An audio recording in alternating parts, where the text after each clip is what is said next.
Hola, buenos días. Nosotros somos el equipo 2 y expondremos las etapas del Imperio Español y sus respectivos cambios en la composición social. No, el primer periodo es la Edad de Oro, que se lleva entre el siglo II y el siglo V. Durante este periodo sucedió la invasión de Roma, la cual tuvo mucha influencia en toda España.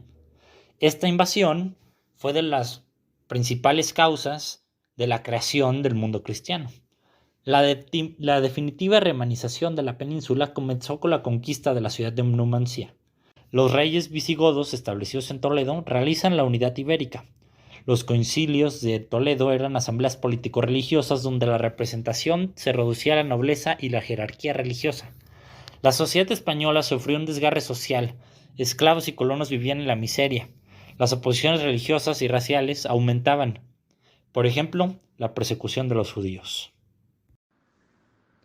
En el siglo VIII se tiene una España musulmana por la invasión de los moros.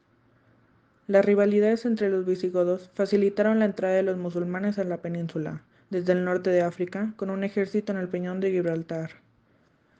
Siglos después, a través de la religión, se lleva a cabo la reconquista española. La lucha a favor de la fe permite la reunificación de España. En el siglo XIII llega el triunfo del mundo cristiano. Además, existían dos grupos que no estaban completamente divididos. Las comunidades cristianas y las comunidades moras estaban en constante guerra, pero su relación no estaba solamente caracterizada por esto. Su relación también consistía en intercambios, intrigas, tratados y relaciones de cortesía. Tras la guerra, se establecieron los derechos de la comunidad vencida. Después del siglo XIII, la cual fue la época de las grandes conquistas, la elevación de la gran nobleza adquirió nuevo carácter. Los individuos que se encontraban en esta clase tenían un puesto asegurado por los reyes, mediante la distribución de dominios, de pueblos enteros y de bienes muebles considerables. Por otro lado, la pequeña nobleza tenía la riqueza suficiente para equiparse, para poseer alguna tierra, mas no para contar con una gran fortuna. Cabe señalar que a pesar de que el sistema feudal se desarrolló, las comunidades campesinas o urbanas fueron relativamente libres. Esto se debió a que durante esta Edad Media la función dominante del clero y la nobleza no consistió en el aplastamiento social o en la anulación política de las demás clases. En la historia clásica, en Aragón se conservó la vieja administración, se conservaron los fueros, cortes, aduanas, monedas, tributos y medidas. Las clases populares de religión cristiana envidiaban la influencia judía en las altas esferas y el trabajo de los moros para los nobles cristianos. Los reyes católicos quieren la unidad religiosa. En 1478 se crea el Tribunal de la Inquisición, dirigido contra los judíos, llevando a su expulsión en masa. Los musulmanes se sublevan y Fernando expulsa a los no conversos.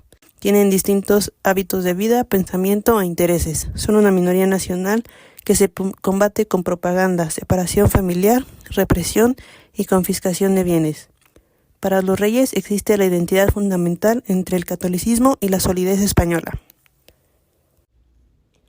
Con el siglo de oro empieza el proceso de florecimiento y apogeo espiritual. Este siglo lo prepararon los progresos de la lengua, géneros literarios, arte plateresco, la importación de libros y la imprenta.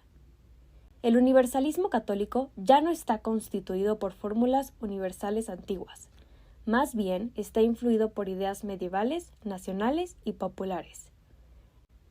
En este siglo dedujeron de premisas teológicas una doctrina política. Jamás desaparece la vitalidad popular en materia de arte y la oratoria religiosa, teatro, danza y canciones conservan la función que tenían en la Edad Media. Con la aparición de genios como Cervantes, será posible una síntesis entre las tradiciones nacionales profundas y los grandes impulsos místicos e intelectuales. Decadencia. La propia unidad nacional resulta comprometida. La fecha crítica es 1640. Fuera de la península, el desmoronamiento es irreparable. Se pierde Portugal, los Países Bajos católicos, Luxemburgo y las posesiones italianas. Un alza de precios, de salarios, exceso de vacaciones religiosas, son al mismo tiempo causas y consecuencias de la crisis general de la sociedad. El verdadero sentido de la decadencia son los enormes adelantos de las clases sociales. La decadencia es también una crisis de cambio de equilibrio. Si bien las provincias centrales habían tenido una producción y población superiores, las partes periféricas no habían compensado los efectos de su decadencia del siglo XV. Ahora llegamos a las conclusiones. La historia social de España refleja una interacción compleja entre diversos grupos y fuerzas a lo largo de los siglos, con momentos de estabilidad, conflicto y transformación en la estructura social del país.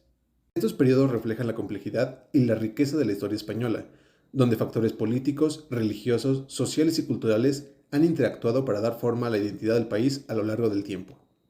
Gracias.